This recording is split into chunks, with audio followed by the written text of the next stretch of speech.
I want to bring it to Spain today because apparently some very terrible news has come out. A Spanish 11-year-old was stabbed to death by a masked man while playing with his friends. So I want to bring you to this article from Euronews. As the town goes into mourning, the deceased boy's family say they have no suspicions as to who may have killed him. Now do keep in mind this is a very small town with about 5,000 inhabitants or something. So basically everyone knows everyone, to some degree of course. So what makes this more relevant, this information, is the fact that they should probably be looking for someone that isn't actually in this town, someone who doesn't belong. A manhunt is underway for a masked man who stabbed an 11-year-old boy to death in the Spanish province of Toledo while the child was playing football with his friends. The killing happened just before 10 a.m. on Sunday in the town of Mosaichon. I do not know how to pronounce that, sorry. When the man used a sharp object to attack three children, so not just one, but three children, while they were playing football at the local sports center. Do not know how to pronounce that. He then fled the area. When the emergency services arrived, the boy was in cardiorespiratory arrest. The medical staff could only confirm his death. The Spanish National Police have launched a search and capture operation involving a dozen of patrols and a helicopter in order to locate the still at large attacker. The child's body was taken to the Forensic Anatomical Institute in Toledo for an autopsy, and the town has declared 3 days of mourning. Relatives, children, and residents of the town gathered outside the Mojesion town hall. Sorry, I do not know how to pronounce that. For a minute of silence in tribute to the child who was killed. So this is the town. I'm gonna play this actually. A manhunt is underway for a masked man who stabbed an 11-year-old boy to death while the child was playing football with his friends. The man attacked three children at a sports center, killing one of them and then fleeing. So I want to bring you to this other post. This is from Vicegrid24 and X, and I believe this is very important. Another 195 migrants arrived by boat in the Canary Islands today. It brings the total number for this week up to 734 people. 743 people in total who entered this island. Now I'm gonna search for this actually. Hang on. Canary Islands.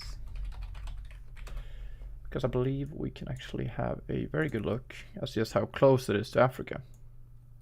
So here's Western Sahara, here's Morocco. So if you come from, say, Senegal or something, and you want to enter Europe, a shortcut would be, or maybe just Mauritius or the Western Sahara. If you want to actually enter Europe, how about you go to the Canary Islands, illegally of course. And then what happens is, they don't want you in this island, they want to have you in a bigger refugee center, or whatever they're gonna call it, and put you somewhere in Spain, because these Canary Islands are actually a Spanish group of islands. Which brings me to this video. Now remember back in, was it 2023, when about 7,000 people illegally entered the island of Lampedusa, very close to Africa, which is a Italian island, I believe. And what happened was that these people were swiftly taken back to the mainland and Sicily in order to be actually taken care of, in an actual migrant camp or something like that.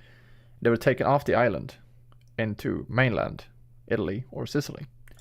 I believe the same thing is probably going to happen to these people who are entering this island, which is held by Spain, which is sooner or later going to be transferred into the mainland of Spain, and probably going to enter some other different European countries, such as France, for example, maybe even Portugal.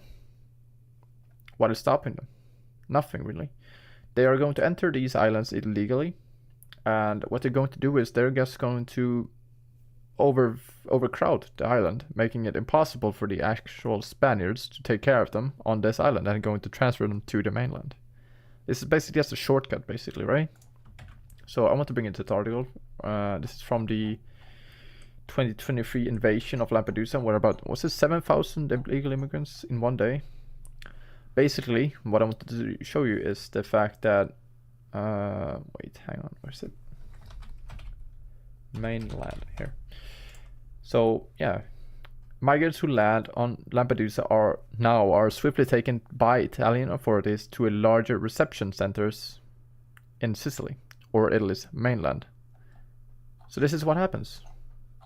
They enter the island illegally and then are swiftly taken back to the mainland. This is just a shortcut for people coming illegally. They're probably going to do the same in Canary Islands. And I think stuff like this is just going to keep on happening. We had a very recent stabbing in the UK as well, where a 33-year-old woman died, I believe. And a young girl and a old man was actually in. This is a mass stabbing event as well, where a young girl was critically injured and a old man was actually injured as well. This was yesterday or today as well. I don't have it pulled up, but things that this is just going to keep on happening, and it's going to accelerate as well. It's just going to keep on happening more and more as well. The UK, Spain, France, Sweden, places like this aren't safe anymore. And they haven't been for a very long time, but it's going to be increasingly unsafe. Stuff is happening in Dublin as well. You know, usually one of the most safe cities in the world. How can you call that place a safe place anymore? It's not, right? I don't know what to do.